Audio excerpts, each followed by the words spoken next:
오늘은 은혜도 또한 의로 말미암아 왕노릇하여 라는 제목으로 하나님의 말씀을 선포하도록 하겠습니다. 이 설교를 듣는 모든 성도님들에게 성령의 크신 역사가 함께 하시기를 주님의 이름으로 축복합니다. 21절 말씀입니다. 이는 제가 사망 안에서 왕노릇한 것 같이 은혜도 또한 의로 말미암아 왕노릇하여 우리 주 예수 그리스도로 말미암아 영생에 이르게 하려 함이라. 오늘 본문 이 말씀은 복음의 핵심을 담고 있습니다. 성경 전체를 이 한 절로 요약한다고 해도 전혀 손색이 없을 정도로 복음의 진수를 기록하고 있습니다. 이는 제가 사망 안에서 왕노릇한 것 같이, 이는 제가 사망 안에서 왕노릇한 것 같이. 죄, 사망, 왕노릇이라는 이 세 단어가 눈에 띕니다. 죄가 사망 안에서 왕노릇한다고 말씀합니다. 그러니까 죄가 왕이 되어서 군림하고 지배한다는 것입니다. 죄가 왕이라는 거예요. 그렇다면 죄가 누구의 왕이며 도대체 누구를 지배한다는 뜻입니까? 죄가 죄인들의 왕이 되어서 죄인들을 억압하고 죄인들에게 폭력을 행사하고 죄인들을 협박한다는 것입니다.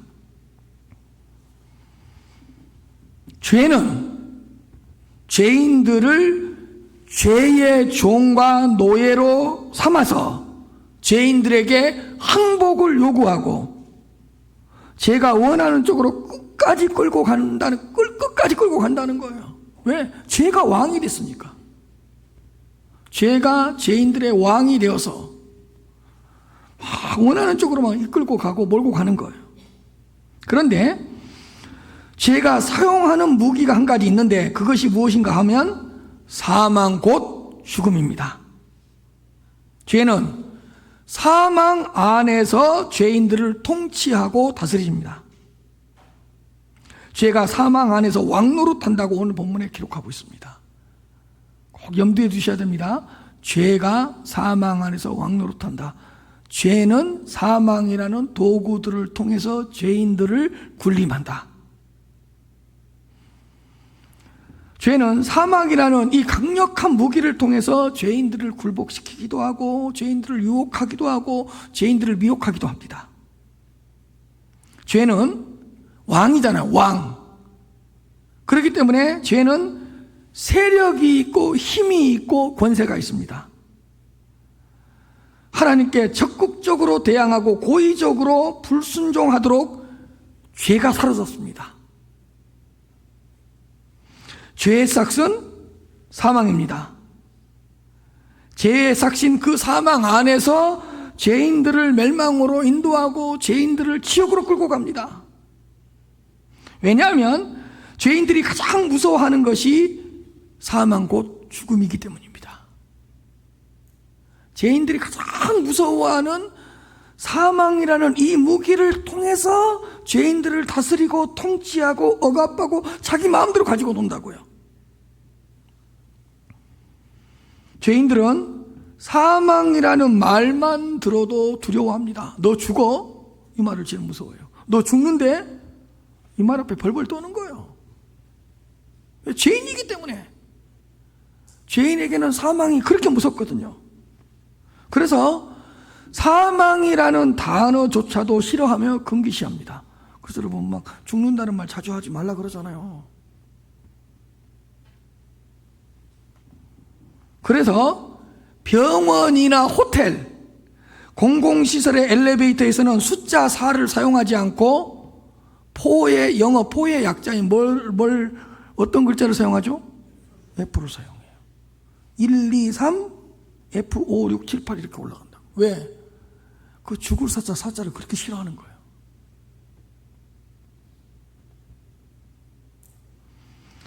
이 사망과 죽음이라는 단어가 어떤 심리적으로 정서적으로 영향력을 미치기 때문에. 그래서 4층 없어요. F층이라고 그러지. 그리고 5, 6, 7, 8층 이렇게 가잖아요. 인간에게 죽음이 없다면 인간은 굉장히 행복할 것입니다. 죽음만 없다면 돈이 좀 없어도 행복하고 좀 못 배워도 행복할 것입니다. 죽음만 없다면. 실패해도 괜찮고 모든 것을 잃어도 그렇게 슬퍼하지를 않을 것입니다. 죽음만 없다면. 그리고 죽지만 않는다면, 죽음만큼은 피할 수만 있다면 인간은 모든 것을 다 할 것입니다. 자, 몇 가지 예를 들게요. 어떤 사람이 열심히 공부를 해서 10년 만에 박사학위를 받았어요. 그런데 당신은 몇 달 안에 죽습니다. 이 말을 듣는다면 그 박사학위가 무슨 소용이 있겠어요? 죽는다는데. 자, 어떤 사람이 열심히 사업을 해서 드디어 성공했어요. 근데 의사 선생님이 그래요. 당신은 내일 죽을 것 같은데요? 그럼 그 성공이 무슨 위로가 되겠어요? 죽는다는데. 자요, 이제 먹고 살만해졌어요. 그래서 돈도 어느 정도 모았고, 내가 사는 아파트가 이 정도면 괜찮은 것 같고, 사회적 이치도 이만하면 큰 문제 없고, 그래서 우리 집안에 특별한 일만 없으면 이제 평안하게 살 수 있을 것 같아요. 그런데 당신은 내년에 죽습니다. 이 사형 선고를 받는다면 그 모든 것이 어떻게 되겠어요?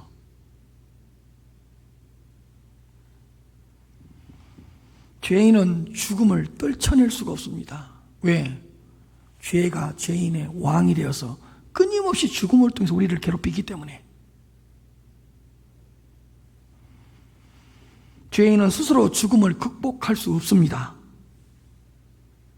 여러 가지 수단과 방법을 통해서, 약물과 치료를 통해서 조금을 연장시킬 수는 있지만 죽지 않을 방법은 이 세상에 없습니다. 죽지 않을 사람도 없습니다. 모든 죄인은 다 죽습니다. 죽는다니까요.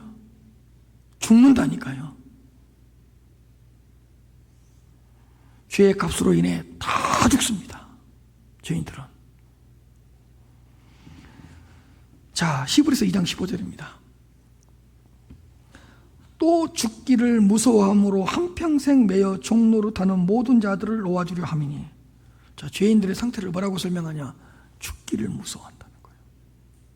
그래서 한평생 매여서 죽음의 종노릇하는 모든 자들이라고 이야기하잖아요. 다 죽음의 종노릇하는 거예요. 죽음이라는 이 사망 앞에 매여 있는 거예요, 우리는. 그래서 항상 두려운 거예요, 죽을까 봐.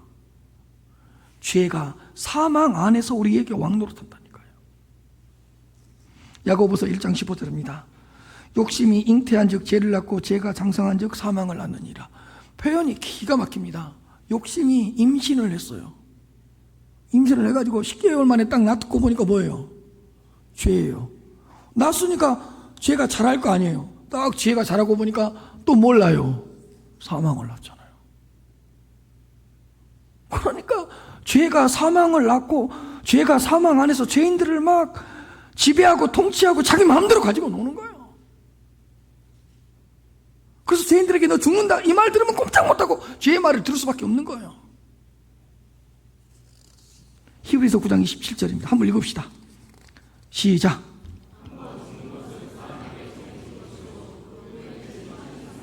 한 번 죽는 것은 사람에게 정해진 것이요. 이건 정해졌어요. 그 후에는 하나님의 심판이 있을 것이다. 죄는 인간에게 있어서 가장 큰 원수인 사망을 통해서 인간을 끊임없이 괴롭힙니다. 사망 안에서 우울하게 만들고 어둡게 만들고 절망하게 만듭니다. 죄는 계속 죄인들에게 막 사망을 막 비추어주고 사망이 생각나게 하고 사망을 의식하게 함으로써 막 불안하게 만들고 두렵게 만들고 우울하게 만든다니까요.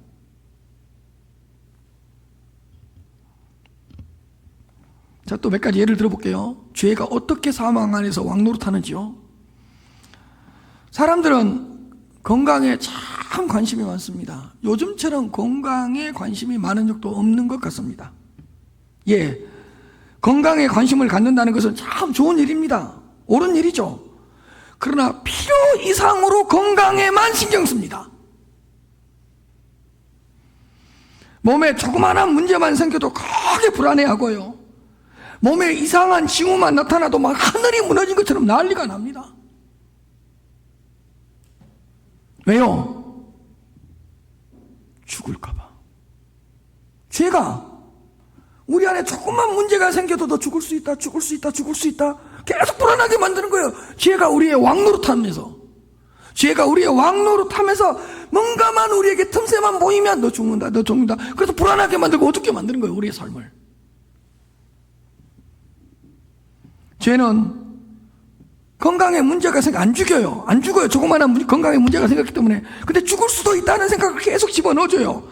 그래서 우리로 하여금 불안감을 조정해서 우리로 하여금 아무 일도 못하게 만들어요. 이게 죄가 사망 안에서 우리를 왕노릇해서 그런 거예요. 또 보세요. 인생을 굉장히 즐기면서 살자는 사람들이 있습니다. 예, 삶을 기쁘게 산다는 것은 좋은 일이죠. 우울하게 사는 것보다 기쁘고 즐겁고 복되게 사는 것이 좋은 일 아니겠습니까? 그러나 세상적인 즐거움만 추구하다가 쾌락에 빠져버리고 쾌락주의에 빠져버려요. 그래서 즐거움 자체가 의미가 되는 거예요. 즐겁지 않으면 그 일에 가치가 있고 의미가 있어도 어떤 일도 하지 않는 거예요. 재미가 없으면 안 해버리는 거예요. 그래서 어차피 죽을 인생인데 할 수 있는 거 다 해보고 갈 수 있는 거 다 가보자는 거예요. 내가 살면 얼마나 살겠느냐고 하면서 다 먹어보고 다 마셔보고 다 구입해보고 죽기 전에 내가 모아놓은 거 다 쓰면서 한번 즐기는 인생을 살자는 거예요. 근데요, 가만히 이 내면을 들여다보면 이것 또한 죽음을 잊어버리려고 하는 인간의 처절한 몸부림입니다. 죽음이 무섭고 두려우니까 어떻게 해서든지 죽음을 잊어버리려고 막 즐거움만 쫓아다닌 거거든요. 또요, 죽음의 공포에 자주 시달리는 사람들이 있어요. 우리도 공포에 시달리죠, 다. 그러나 너무 예민하게, 너무 죽음이라는 공포에 자주 시달리는 사람들이 있어요. 그래서 순간순간 찾아오는 이 죽음의 공포, 죽음의 두려움 때문에 삶의 의미도 찾지 못하고 삶을 항상 불안하게 살고 삶에 활기도 없고 어떤 삶의 활력이 없는 거예요. 죽음의 공포에 너무 예민하고 너무 민감하게 반응하면 삶 자체가 힘들어져 버리거든요. 사망은 계속 죽음을 우리 앞에 보이게 만들어줘요. 그래서 막 죽음의 공포에 시달리게 만들어요. 내가 지금 당장이라도 죽으면 우리 가족 어떻게 하지? 내가 죽으면 내가 모아놓은 재산 어떻게 하지? 내가 지금 당장에 죽는다면 내가 지금까지 열심히 살아온 거에 무슨 의미가 있지? 뭐가 되지? 보세요. 죄는 사망이라는 무기를 통해서 이렇게 우리에게 왕노릇해요. 또요,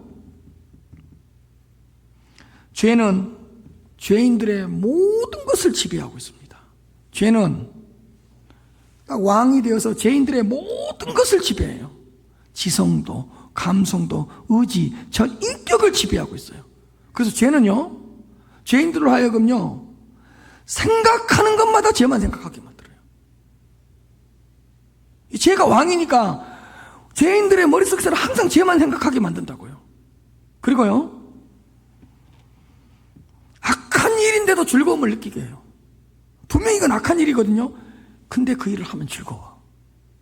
이게 죄가 그 사람의 감정까지도 사로잡고 지배하기 때문이거든요. 그리고 선한 일에는 게으르게 만들고 악한 일에는 왜 그렇게 발빠르게 움직이게 하는지 몰라요. 왜? 죄가 그 죄인들의 지성과 감성과 의지, 전 인격을 지배하고 있기 때문에. 가만히 보십시오, 여러분. 죄를 짓는데 머리 나쁜 사람 봤습니까? 죄를 짓는데 머리 나쁜 사람 봤어요? 여러분, 모든 죄인은 죄를 짓는 데는 천재가 돼버립니다. IQ 250 돼버립니다. 왜? 죄가 죄인들의 지성을 딱 사로잡고 있어서 기가 막힌 죄를 짓게 만드는 거예요. 죄를 짓는 데는 왜 그렇게 머리가 잘 돌아가는지 몰라요. 그리고요, 죄를 지었는데 묘한 달콤함이 있고 묘한 쾌락이 있는 거예요. 그 죄 가운데서 은근한 즐거움을 느끼게 하는 거예요. 왜? 죄가 왕이 되어서 그 죄인들의 감정까지도 다스리고 있기 때문에. 그래서 결국에는 그 죄악에 빠지게 만들고 어느새 그 죄에 중독되게 만들어버려요. 왜? 그 죄가 주는 달콤함이 있거든요. 묘한 쾌락이 있거든요.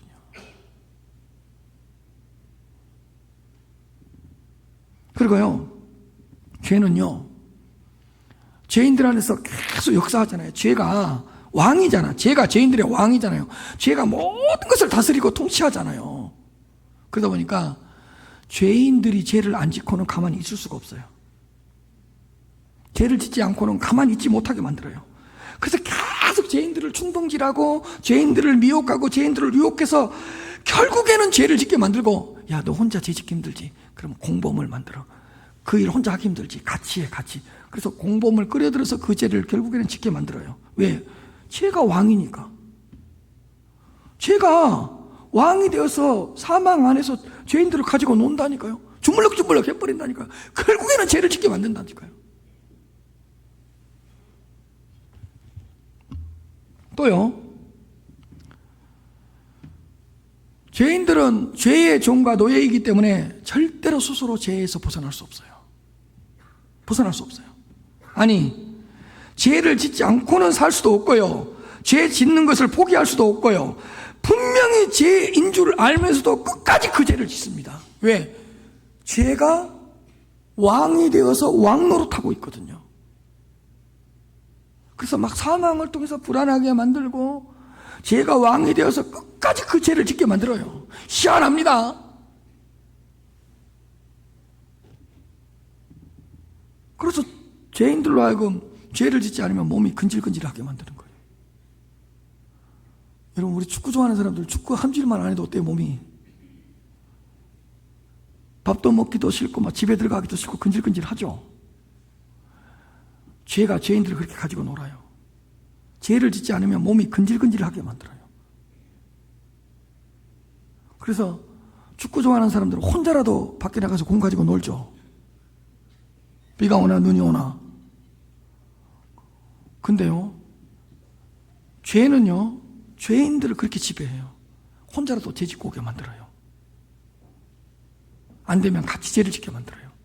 이게 죄가 왕노릇하기 때문이에요.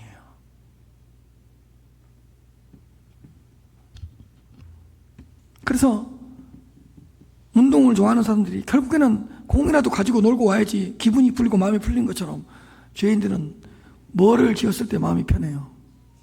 예, 죄를 짓고 나면 마음이 편해요. 그래도 뭔가 할 것 같아요. 죄가 사망 안에서 왕노릇하기 때문에. 죄인들을 위해서 무섭잖아요.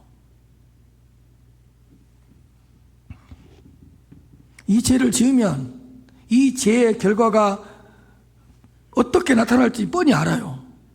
그러면서도 죄가 그 사람을 계속 지배해서 죄를 짓게 만들기 때문에 죄의 결과, 죄의 열매가 보이는데도 불구하고 끝까지 가서 죄를 짓습니다. 그래서 그 죄를 짓는 악행에서 빠져나오지 못하게 해버려요. 죄가 사망 안에서 왕노릇한다니까요. 오늘 설교 어렵습니까?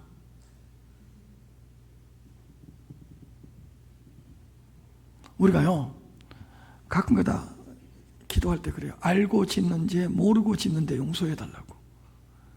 거짓말하지 마세요. 무슨 모르고 죄를 지었다 그래. 다 알고 지어놓고. 그 죄인 줄 알았잖아요. 뭘 몰랐어요. 진짜 모르고 지은 죄가 있을 수 있죠. 그러나 99%는 거의 다 알고 짓는 죄예요. 죄인 줄 알면서도 습관적으로 무의식적으로 몸에 배어 있어서 죄가 나를 다스리고 통치하기 때문에 그 죄를 짓는 거예요. 죄는 여러분 왕이에요. 죄인들에게는. 그래서 죄는요, 꼭 알아두십시오. 세력이고 권세이고 통치자예요. 왜? 왕노릇한다 그러잖아요.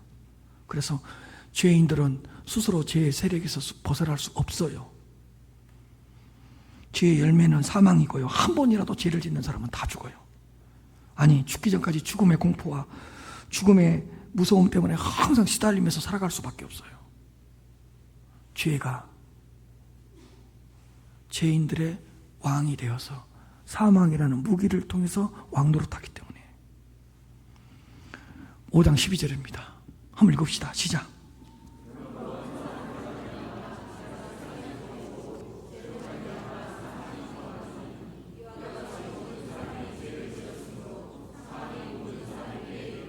네, 아멘. 그러므로 한 사람 아담으로 말미암아 죄가 세상에 들어왔고 그 죄로 말미암아 이 세상에 사망이 들어왔나니 이와 같이 아담 한 사람 때문에 모든 사람이 죄를 지었으므로 사망이 뭐라고요? 모든 사람에게 있어요. 모든 사람에게 있어요. 그래서 죄는 사망이라는 무기를 통해서 죄인들 위해서 왕노릇한다고요. 근데 여기서 끝나는 게 아니에요. 우리는 하나님의 자녀들이잖아요. 여기까지면 절망이에요. 죄가 왕이 되어서 나를 다스리면 내가 어떻게 되겠어요? 근데 그 다음 구절이 있다는 게 중요해요. 자, 한번 보겠습니다. 은혜도 또한 의로 말미암아 뭐라고요? 왕노릇한다. 은혜도 또한 의로 말미암아 우리 이에서 왕노릇한다. 은혜, 의, 왕노릇이라는 단어가 기록되어 있습니다. 이제는 은혜도 또한 의로 말미암아 우리 안에서 왕노릇한다고 말합니다. 이제는 죄가 우리의 왕이 아니라 은혜가 우리의 왕이래요. 죄가 우리 이에서 왕노릇하는 것이 아니라 은혜가 우리 이에서 왕노릇한대요. 그래서 하나님의 자녀들에게는 은혜가 왕이고 은혜가 지배자이고 은혜가 통치자입니다. 은혜가 우리를 다스리고 은혜가 우리를 통치하고 은혜가 우리를 인도하는 거예요. 왜 우리는 하나님의 자녀들이 되었습니까? 우리가 죄인되었을 때에 죄가 사망 안에서 왕노릇한 것 같이 이제는 은혜도 또한 의로 말미암아 우리 안에서 왕노릇한다. 이게 중요한 거예요. 우리 이에 은혜가 왕으로 자리를 잡고 우리를 왕노릇한다. 우리를 지배하고 다스린다는 거예요. 여러분, 은혜가 우리를 지배하고 다스립니다. 은혜가 왕이 되어서 우리의 왕이 되어서 우리를 은혜의 자녀로 삼아주시고 은혜의 종으로 인도해 주시고 은혜로 이끌어 주시고 은혜를 사모하게 만들고 은혜 앞에 항복하게 만들고.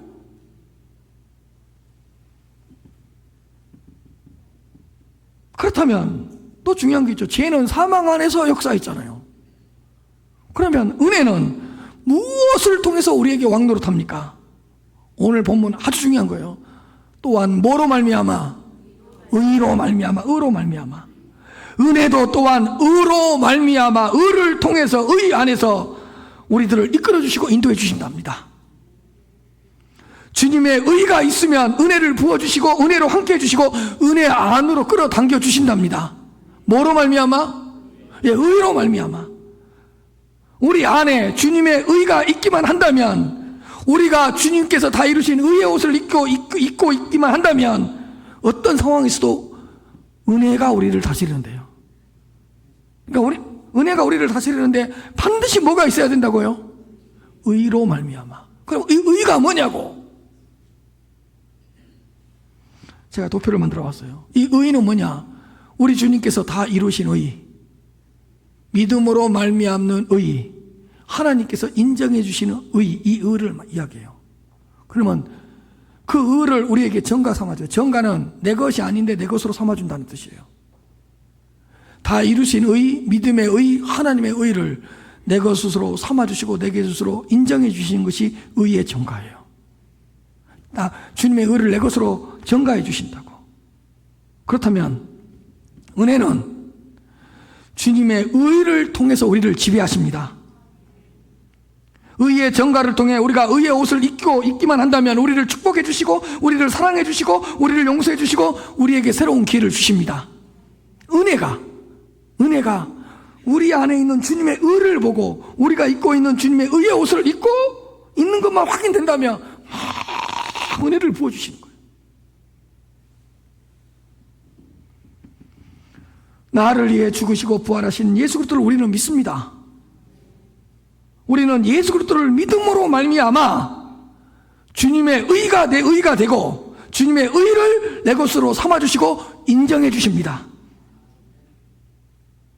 예수 그리스도를 믿음으로 말미암아 우리가 예수 그리스도를 믿는 바로 그 순간에, 잘 들으세요, 우리가 예수 그리스도를 구주로 믿고 고백하는 그 순간에 모든 값을 치르신 그 의, 율법을 다 순종하신 순종의 의, 우리를 위하여 다 이루신 공로의 의가 우리의 것이 되어버립니다. 믿기만 하면 십자가의 모든 의가 내 안에서 역사하고 내 안에 흘러넘칩니다. 내가 예수 그리스도의 십자가를 믿는 순간 주님의 의는 부족함이 없는 완전한 의요, 완벽한 의요, 주님의 의는 그 어떤 것과도 비교가 불가능한 절대적인 의입니다. 그 주님의 의가 우리 안에 있기만 한다면, 주님의 의를 덧입고 있기만 한다면 은혜는 우리를 통치하고 다스리고 은혜는 우리를 이끌어주시고 인도해 주신다고요. 왕이 되어서. 그러므로 지금 이 자리에 계신 모든 분들은 예수 그리스도를 믿으시길 바랍니다. 철저하게 회개하고 예수 그리스도를 구주로 고백하시길 바랍니다. 죄의 왕 노릇으로부터 벗어날 수 있는 단 한 가지 방법은 예수 그리스도를 믿는 것입니다. 예수 그리스도를 믿으십시오. 고백하십시오. 나는 예수를 믿는다고 고백할 수 있어야 되고, 나는 예수를 믿는다고 공개적으로 이야기할 수 있어야 됩니다. 예수 그리스도를 나의 구주로 고백했을 때 그 주님의 의가 내 의가 된다고. 그리고 그 의를 보고 은혜는 은혜를 부어준다고요.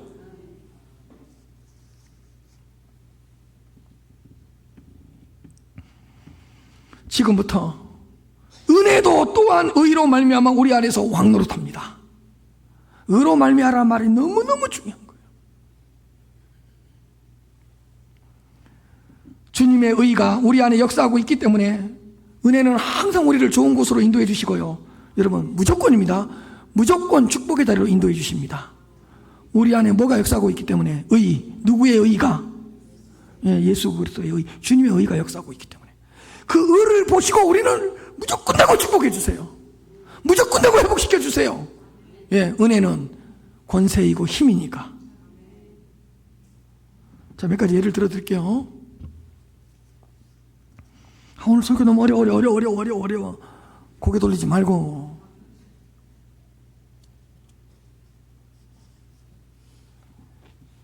자, 몇 가지 예를 들어 드릴게요. 은혜가 어떻게 우리 안에서 왕노릇하는지. 자, 우리가 어떤 죄를 지었어요. 자, 죄를 분명히 지었어요. 그러나 우리 안에는 주님의 의가 있습니다. 우리 안에서는 주님의 의가 역사하고 있습니다. 우리 안에 주님의 의가 있기 때문에 우리가 회개하면 은혜는 우리의 죄를 용서해 주십니다.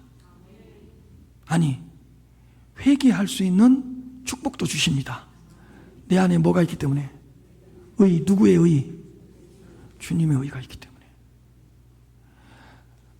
사실은 더 정확하게 이야기할게요. 회개해서 용서함을 받는 게 아니에요. 주님의 의가 있기 때문이에요. 주님의 의가 없는데 회개한다? 용서 안 해줘. 회개에도 공로가 없고 회개에도 어떤 능력이 있는 게 아니에요. 주님의 의의 능력이 있는 거지. 그래서 우리가 죄를 지었다면 내 안에 주님의 의가 있다는 것을 의식하고 회개하십시오. 그러면 은혜가 우리의 죄를 용서해 주십니다. 또 한 가지 예를 들어 드릴게요. 우리는 끊임없이 좌절하고 절망해요. 그러나 우리는 주님의 의의 옷을 입고 있기 때문에 은혜는 우리를 그냥 지나치지 않습니다. 이 사람이 주님의 의의 옷을 입고 있네. 그러면 절망하고 좌절하고 있는 그 사람을 은혜는 그냥 지나치지 않습니다. 은혜는 그 사람이 주님의 의의 옷을 입고 있다는 것을 확인하고 다시 일어설 수 있는 지혜와 힘을 주십니다. 소망 가운데 다시 일어서게 하십니다. 은혜가 그 사람을 지배합니다. 은혜는 주님의 의의 옷을 입고 있는 그 사람의 절망과 좌절을 몰아냅니다. 쫓아버립니다. 은혜도 또한 의로 말미암아 우리 안에서 왕노릇한단 말이에요. 이런 뜻이에요. 아직도 50%는 못 알아들어요. 다시 또 하나 더 설명합니다. 여러분들 얼굴 표정을 보면 알 수 있어. 오늘은 거의 새벽기도 분위기야 지금. 철야를 넘어서서 새벽기도 분위기야. 이렇게 귀한 말씀을 전하는데. 자, 또 한 가지 예를 들게요. 자, 우리는 자주 넘어지고 깨져요. 우리는 넘어지고 깨질 때마다 하나님의 사랑을 의심을 해요. 과연 하나님이 날 사랑하신다는 말이야? 하나님께서 날 버리지 않으실까? 막 버려버리다가 불안해하고 막 염려를 해요. 내가 막 무너지고 깨질 때마다. 그러나 은혜는 우리 안에 주님의 은혜가 있다는 것을 확인하고 우리를 더 이상 정죄하지 않습니다. 정죄하지 않는 정도가 아니라 이 사람에게는 주님의 의가 있네, 이 사람에게는 믿음으로 말미암는 하나님의 의가 있네, 이것을 확인하고 정죄하지 않는 정도가 아니라 로마서 8장 2절 말씀처럼 생명의 성령의 법을 충만하게 누리게 하십니다. 은혜는 우리가 하나님의 사랑을 붙들 때까지 끝까지 우리 안에서 역사해 주십니다. 우리 안에는 뭘 보고? 의인데 누구의 의를 보고? 그래, 주님의 의를 보고. 그래서 여러분, 나 바라보면 망합니다. 내 능력 바라보면 절망합니다. 내 안에 주님의 의를 바라보십시오. 내가 입고 있는 주님의 의의 옷을 바라보십시오. 은혜도 또한 의로 말미암아 우리 안에서 왕노릇한다. 결국에는 우리의 왕이신 은혜가 승리합니다. 은혜가 이깁니다. 은혜가 일어서게 합니다. 은혜가 인도합니다. 은혜가 지혜를 줍니다. 은혜가 중요해요. 은혜가 우리의 뭐가 됐다고요? 왕이 됐다고. 쉽게 말하면 표현이 그런데 은혜가 우리를 가지고 노는 거예요. 이래도 은혜로 덮어지고 저래도 은혜로 덮어지고 저래도 은혜로 이끌어가고 우리 안에 뭐가 있으니까? 의가 있으니까.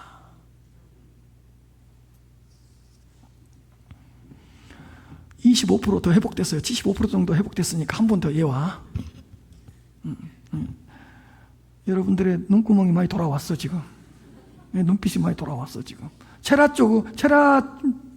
된 것만큼 돌아왔어. 새벽기도 있어 지금. 체라기도 오는 그런 눈빛이에요. 잘 보세요.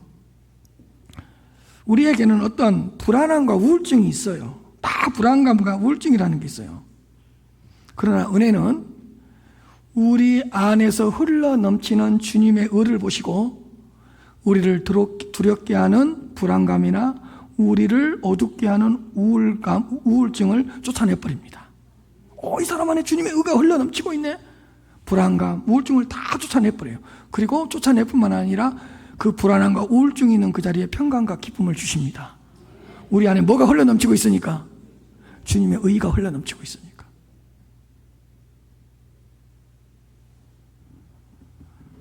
보십시오. 은혜는 우리의 왕이기 때문에 우리를 떠나지 않습니다. 자, 따라하십시오. 은혜는 죄보다 강하다.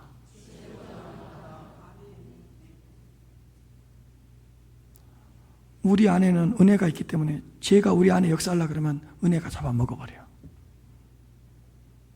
은혜는 죄보다 강하다. 보세요.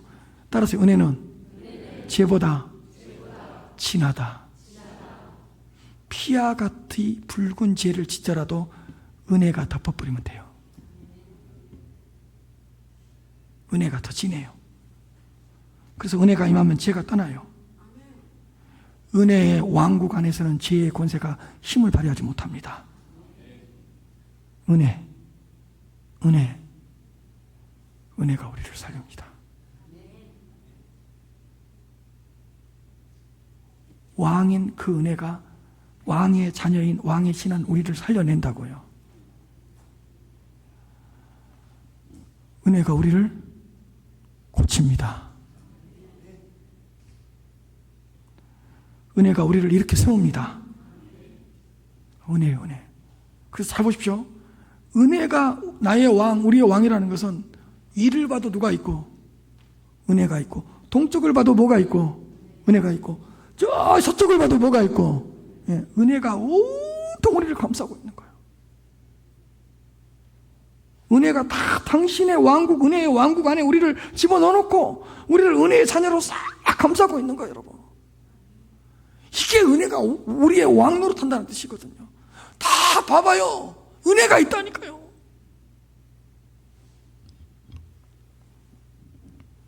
한 가지 더요. 우리는 은혜가 우리의 왕이기 때문에 뭘 해도 잘 됩니다. 다시요. 하나님의 자녀들은 뭘 해도 잘 될 것입니다. 왜냐하면 주님의 의가 우리의 것이 된 이상 은혜는 우리에게 일어난 모든 일을 협력해서 선을 이루게 될 것입니다. 고난도 은혜는 우리에게 유익이 되게 할 것이고, 실패도 은혜는 우리에게 복이 되게 할 것이고, 우리의 망함도, 우리의 부족함도, 우리의 연약함도 은혜는 우리를 살리는 도구가 되게 할 것입니다. 결국 하나님의 자녀들의 끝은 은혜다. 은혜로 시작하고 은혜로 진행되고 은혜로 완성된다. 그래서 우리 안에 일어난 모든 부정적인 것들, 힘든 것들, 외로운 것들, 힘든 것들 다 싸잡아서 은혜가 역사하면 우리에게 복이 되게 해주신다. 우리에게 선이 되게 해주신다. 왜? 은혜가 왕이니까.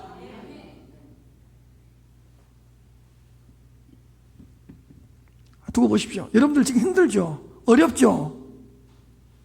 마이너스죠? 자, 빗발까지 떨어졌죠? 그 모든 것들이 우리에게 피가 되게 하고 살이 되게 하고 영적 자양분이 되게 해서 하나님께서 영광을 받으실 것입니다. 은혜가 그렇게 만들어준다고. 두고 보세요.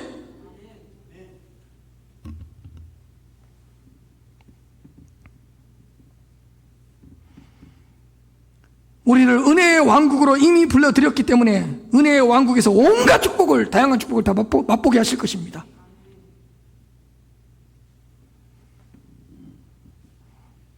그래서 죄 짓고 사세요.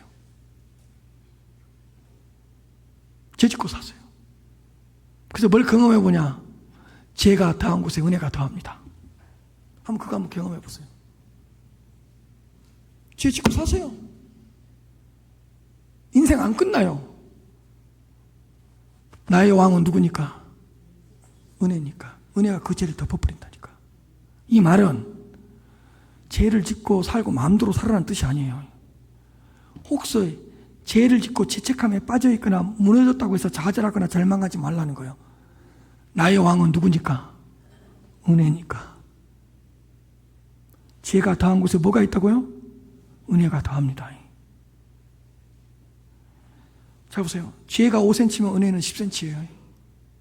죄가 5kg면 은혜는 100kg예요. 덮어버린다고요.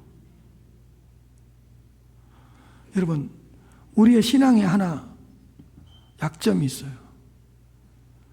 은혜의 크기를 잘 몰라요. 은혜의 무게를 잘 모른다는 거예요. 은혜가 얼마나 큰지를 몰라요.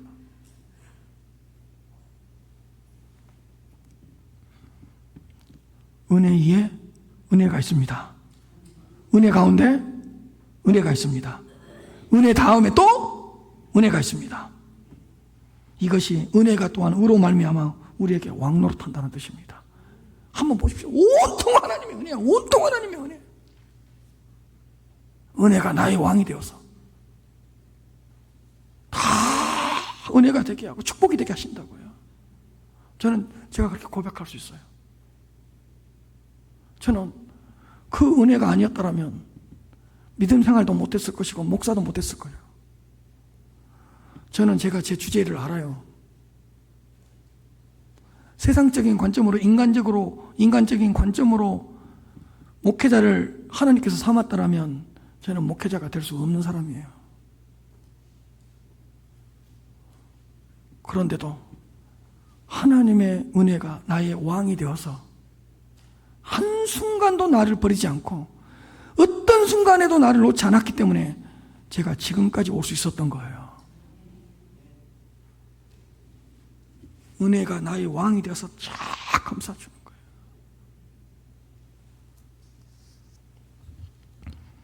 그리고 마지막에 이렇게 설명해줘요. 우리 주 예수 그리스도로 말미암아 영생에 이르게 하려 함이라. 은혜도 또한 의로 말미암아 왕노릇하여 우리 주 예수 그리스도로 말미암아 우리로 하여금 영생에 이르게 하려 함이니라.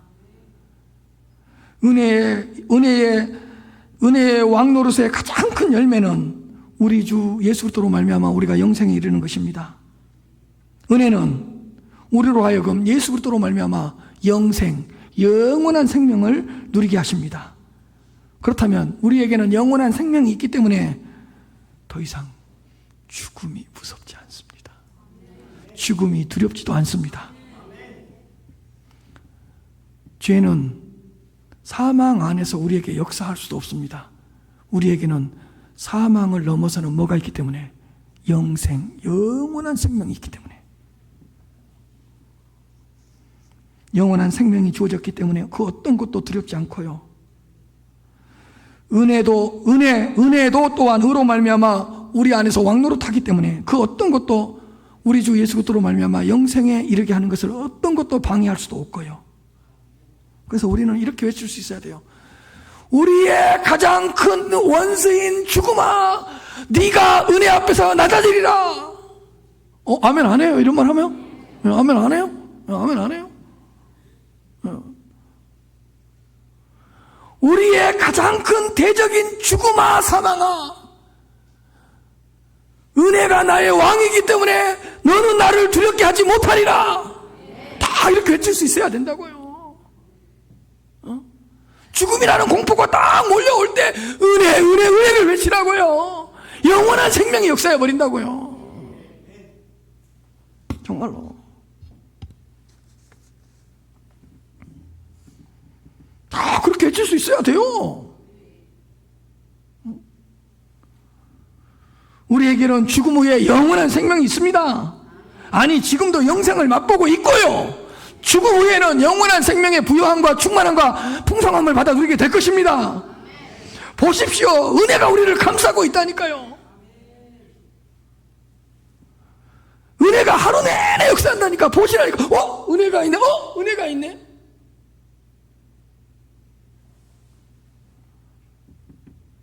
은혜가 우리를 인도합니다. 은혜가 우리를 다시 회복시킵니다. 그러므로 회개하고 예수 그리스도를 믿음으로 말미암아 주님의 의로 말미암아 은혜가 우리 안에서 역사하도록 하십시오. 따라서 온통 하나님의 은혜입니다. 보시라니까요. 은혜가 이긴다니까. 은혜가 이겨. 혹시 술 못 끊어서 고민하시는 분들이 있으세요? 술 끊으라 그러지 마세요. 은혜를 받으세요. 은혜가 감사하면 술 끊으세요. 술 끊고 겨우 올라 그러지 말고 와서 끊으세요. 와서 은혜 받으면 자연스럽게 술이 써서 마시는 건가? 술이 하여간 입에 대기도 싫어져요. 술배 다 빠져. 은혜가 임하면 은혜가 정말이라니까. 은혜가 인간의 힘으로 안 돼요. 담배도 마찬가지요. 담배도 어떻게 인간의 힘으로 끊겠어요? 근데요, 은혜가 임하잖아요. 은혜가 쫙 몰려오잖아요. 내 은혜가 왕이니까. 그러면 희한하게 끊어져 버려요. 끊어져 버려요.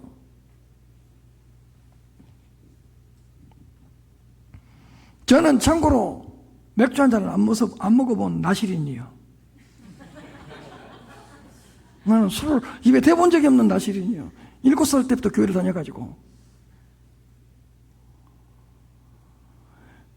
한 번도 안 먹어본 목회자가 맥주 광고를 보고 가스 뭐더라 뭐라 그러더라 하이트 막 그 광고를 보고 한 번 먹어보고 싶다 하는 그런 마음이 드는데 맥주를 좋아하는 사람 그걸 어떻게 끊겠어요? 막 버블이 막 올라오고 막 먹으면 막 속이 시원해지는 그런 막 광고 있잖아요. 그걸 어떻게 끊겠냐? 되냐고, 인간의 힘으로. 근데요, 하나님의 은혜가 딱 임하잖아요. 언제 그랬나는 듯이 어떻게 돼요? 딱 생각이 안 나요. 다음에도 마찬가지예요. 근데 결국에는 그렇게 돼요. 나의 왕은 누구니까? 은혜니까. 은혜니까. 정말로 우리 주 예수 그리스도로 말미암아 은혜가 우리의 왕이 되었기 때문에 영생의 복락과 기쁨을 받아 누리십시다. 로마서 5장 17절입니다. 보세요. 한 사람의 범죄로 말미암아 사망이 그 사람을 통하여 뭐라고요? 왕노릇하였은지요. 그 다음에 이제 우리에게 일어난 일이에요. 더욱 은혜와 의의 선물을 뭐라고요? 넘치게 받은 우리들은 한 분 예수 그리스도를 통하여 생명 안에서 뭐라고요? 왕노릇하리로다.